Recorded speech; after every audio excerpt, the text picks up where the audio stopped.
8월 15일 금요일 영적 성장을 위한 100일 가정예배를 시작합니다. 다 같이 찬송가 465장 주 믿는 남을 위하여 1절과 3절을 부릅니다. 주 믿는 나 위에 진실하고 널 보는 자 위에서 정결고 담대하여 이 세상 혼란 중에 너 영광이 늘 승리하리라. 너 영광이 늘 승리하리라.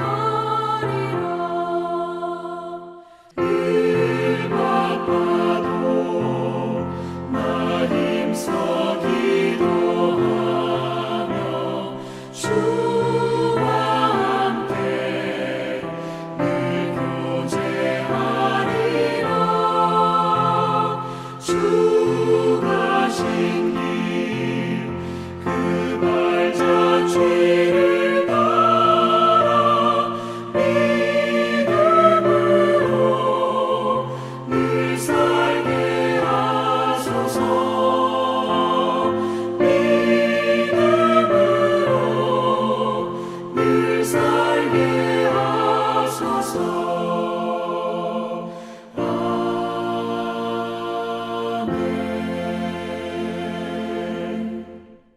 이 시간 우리에게 주시는 하나님 말씀은 구약성경 사무엘상 5장 6절로 12절 말씀을 보겠습니다. 제가 하나님 말씀을 봉독합니다. 여호와의 손이 아스돗 사람에게 엄중히 더하사 독한 종기의 재앙으로 아스돗과 그 지역을 쳐서 망하게 하니 아스돗 사람들이 이를 보고 이르되 이스라엘 신의 괴를 우리와 함께 있지 못하게 할지라. 그의 손이 우리와 우리의 신 다곤을 친다 하고 이에 사람을 보내어 블레셋 사람들의 모든 방백을 모으고 이르되 우리가 이스라엘의 신의 괴를 어찌하려 하니 그들이 대답하되 이스라엘 신의 괴를 가드로 옮겨가라 하므로 이스라엘 신의 괴를 옮겨갔더니 그것을 옮겨간 후에 여호와의 손이 심히 큰 환난을 그 성읍에 더하사 성읍 사람들의 작은 자와 큰 자를 다 쳐서 독한 종기가 나게 하신지라. 이에 그들이 하나님의 괴를 에그론으로 보내니라. 하나님의 괴가 에그론에 이른즉 에그론 사람이 부르짖어 이르되 그들이 이스라엘의 신의 괴를 우리에게로 가져다가 우리와 우리 백성을 죽이려 한다 하고 이에 사람을 보내어 블레셋 모든 방백을 모으고 이르되 이스라엘 신의 괴를 보내어 그 있던 곳으로 돌아가게 하고 우리와 우리 백성이 죽임당함을 면하게 하자 하니 이는 온 성읍이 사망의 환난을 당함이라. 거기서 하나님의 손이 엄중하심으로 죽지 아니한 사람들은 독한 종기로 치심을 당해 성읍의 부르짖음이 하늘에 사무쳤더라. 아멘. 세상 모든 것들은 다 놓일 자리에 놓여야 됩니다. 거룩한 성물이 놓이지 않을 자리에 놓이게 되면 그 자리가 감당되지 않을 경우가 많다는 것입니다. 오늘 본문의 말씀은 바로 이 점을 교훈하고 있습니다. 이 본문에서는 엘리의 두 아들 홈니와 비느하스가 블레셋과 싸울 때 하나님의 언약궤를 들고 나갔다가 그들은 전사하고 하나님의 언약궤는 블레셋 사람들에게 빼앗겼던 것을 다루고 있습니다. 그들은 하나님의 임재를 상징하는 언약궤를 가지고 나가면 이스라엘이 크게 승리할 줄 알고 그들은 언약궤를 앞세워서 나갔던 것입니다. 못된 행실을 일삼았던 홈니와 비느하스는 결국 자기들의 행실을 회개하지 않고 하나님의 언약궤를 주술적으로 사용하려고 했다가 그들은 죽고 언약궤를 빼앗기고 결국 3만 명의 군사들도 같이 죽었다고 하는 것입니다. 그런데 문제는 그 하나님의 언약궤를 빼앗은 블레셋이 처음에는 언약궤가 두려움의 대상이었지만 막상 그들이 승리하고 난 다음에는 이거 별거 아니구나 이렇게 생각을 하고 자만했던 것입니다. 그래서 하나님의 언약궤를 아스돗에 있는 다곤 신전에 두었던 것입니다. 이것은 두 가지 의미가 있는데 이스라엘 너희의 신이 우리 신에게 포로가 되었다. 그런 의미가 있는 것이고, 또 한 가지는 너희 이스라엘은 우리에게 아무것도 아니다. 그런 의미를 두었다고 하는 것입니다. 근데 문제는 아침에 보니까 다곤 신상이 언약궤 앞에 엎어져 있었습니다. 깜짝 놀라서 블레셋 사람들이 그것을 다시 세워놨는데 그 다음날 보니까 이번에는 신상이 엎어졌을 뿐만 아니라 머리와 두 손목이 끊어져 있었습니다.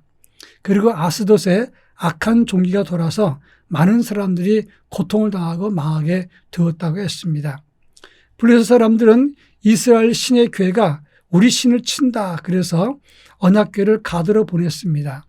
근데 그 가드에도 독종이 돌고 그러니까 많은 사람들이 죽게 되고 고통 속에서 그 가드에서 이 궤를 에그론으로 보냈습니다. 그랬더니 에그론 사람들이 나와서 안 된다고 아우성을 치는데 이 블레셋에는 5개 도시가 있습니다.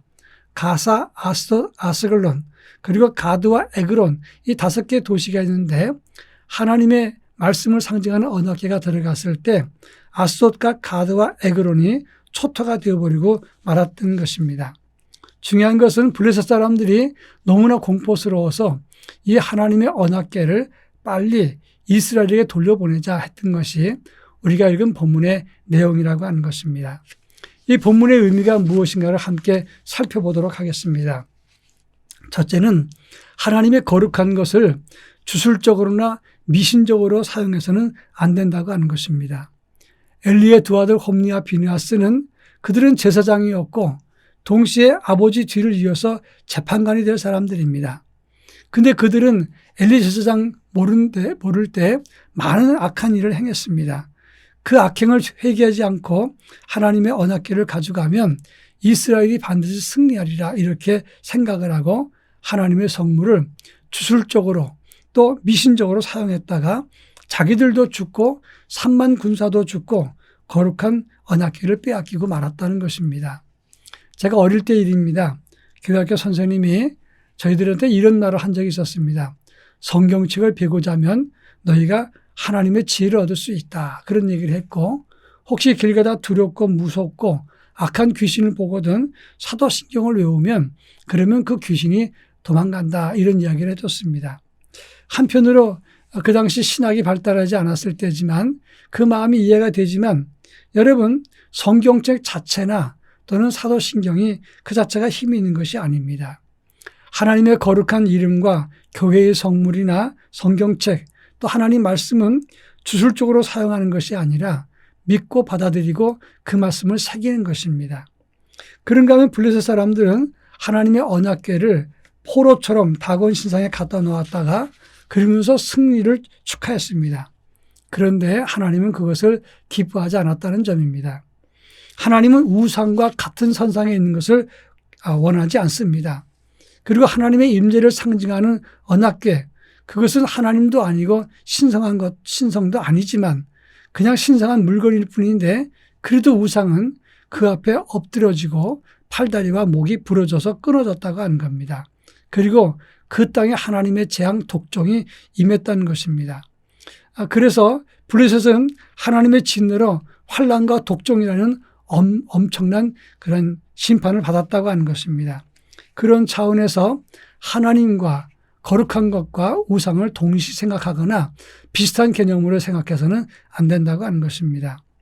이 본문을 통해서 마지막으로 생각할 것은 거룩한 것은 반드시 거룩한 장소에 놓여 있어야 된다는 것입니다. 거룩은 주술과 미신처럼 믿어서도 안 되고 거룩한 성도들도 신성과 거룩한 자리에 있어야지, 그리고 거룩한 성도는 성도 무리 가운데 있어야지 세상의 악신이나 음란한 무리들이나 사악하고 탐욕 속에 놓여서는 안 된다는 것을 말하는 것입니다. 그리고 이 세상 우상 숭배자들과 이 세상 사람들은 하나님의 신성을 모독할 때 하나님의 징계가 임한다는 사실을 기억해야 된다는 것입니다. 그런 차원에서 하나님을 모르면 가만히 있어야지 공연히 나서서 하나님의 신성을 모독하면 그들에게도 블레셋 사람에게 임했던 독점 같은 심판이 임하게 된다는 것입니다. 우리도 하나님의 은혜, 예수 그리스도를 품은 자로서 놓일 자리에 바르게 놓이는 믿음과 영성을 가질 수 있기를 바랍니다. 다 같이 기도합니다. 사랑 많으신 하나님 아버지, 예수 그리스도의 신성을 품었던 우리는 이제 놓일 자리에 놓일 수 있게 해주시고 하나님이 기뻐하는 자리에 놓일 수 있도록 은총을 더하여 주옵소서.